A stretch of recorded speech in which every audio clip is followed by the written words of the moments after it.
Welcome back to the Deep Dive. Today, we're jumping right into an incredible place, the Amazon rainforest in Brazil.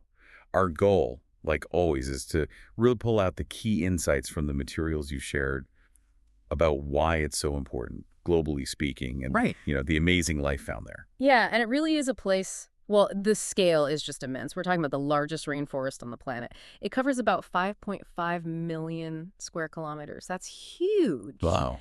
And while, yeah, most of it's in Brazil, it actually stretches into 8 other countries, too. It's a shared wonder, really. Right. And people always mention the lungs of the earth idea. They do, and it produces a lot of oxygen, over 20% of the world's supply. But maybe even more critical, as our sources point out, is its role as this massive carbon sink.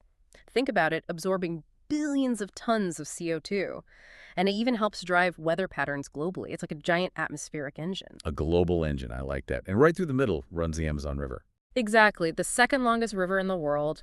It's the lifeline in that really hot, humid climate where, yeah, it rains almost every day. Okay, so that global impact, the climate role, it really puts the sheer size into perspective, doesn't it? Uh-huh. But beyond the scale, what really grabs me is the life inside. It's supposed to be one of the most biodiverse places anywhere. Oh, absolutely. Bursting with life is the right way to put it. Over 3 million species.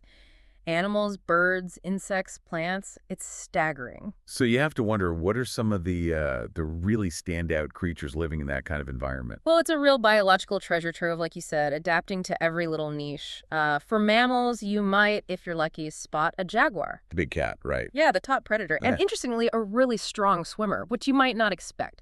Very elusive, though. Okay. Then you've got the complete opposite, maybe the sloth. Famous for, well, sleeping up to 20 hours a day. 20 hours. Yep. Moves so slowly that algae actually grows on its fur. Hmm? Helps with camouflage.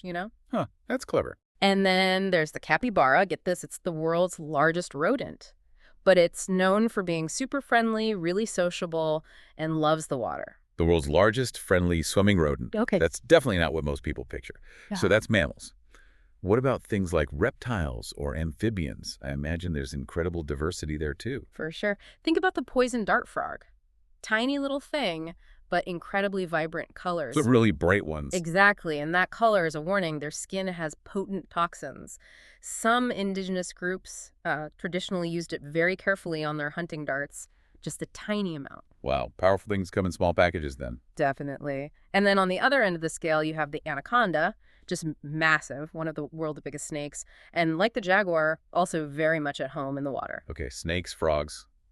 Looking up, what about birds? Ah, iconic birds. The toucan, obviously, with that huge, colorful beak, which looks heavy, but it's surprisingly light. Great for reaching fruit way out on branches. Right, I've seen pictures. Amazing beak. And then there's the harpy eagle, a really powerful bird of prey. Powerful enough to hunt monkeys and even sloths right out of the treetops. Hunting sloths. Poor sloths. Mhm. Okay, so that covers some of the bigger, more famous ones. What about the smaller stuff? Insects. Oh, insects are just everywhere. You have things like the bullet ant. It's kind of infamous for having a sting that's supposed to be incredibly painful, like literally like being shot, some say. Ouch. Okay, maybe not my favorite. Probably not. But then on the much prettier side, imagine thousands upon thousands of colorful butterflies just flitting through the sunlight in the canopy, constant flashes of color. That sounds much better. And the river itself must be teeming with life, too. Oh, definitely. The river is a whole world. You've got the Pink River dolphin, which is amazing. It's a freshwater dolphin found only there in the Amazon basin. Ink? Really? Yeah, they can have a pinkish hue, especially the males, adapted perfectly to those murky river waters. And then there's the electric eel. Ah, the one that shocks things. That's the one. Can generate a shock up to 600 volts, enough to stun its prey or, theoretically power a light bulb. Incredible. And I suppose we have to mention piranhas. You do, famous for those sharp teeth, and they often hunt in groups, though their reputation might be a little exaggerated sometimes. Right, maybe a bit sensationalized. So it sounds incredibly wild, full of fascinating, sometimes dangerous-sounding creatures, which leads to the question many people have.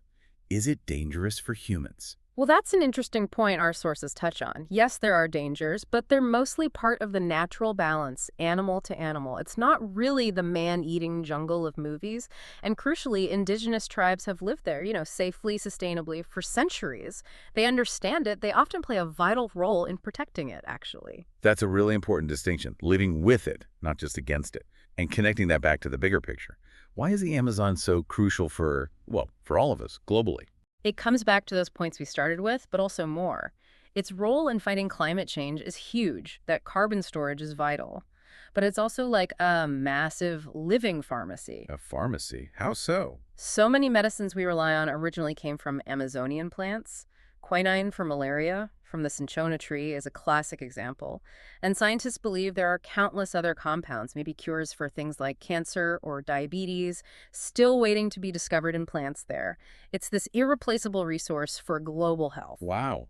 Climate regulator, biodiversity hotspot, potential source of future medicines. Exactly. It contributes massively to just keeping the whole planet healthy through its sheer biological power and how it regulates things. Okay. So, pulling this all together from our deep dive today, it's clear the Amazon isn't just some big forest. It's a unique, incredibly vital and biodiverse treasure, isn't it? Affecting everything from our weather to potentially the medicines we'll need down the road. It really is. And that, I think, leaves us with a pretty significant question to think about for you listening too.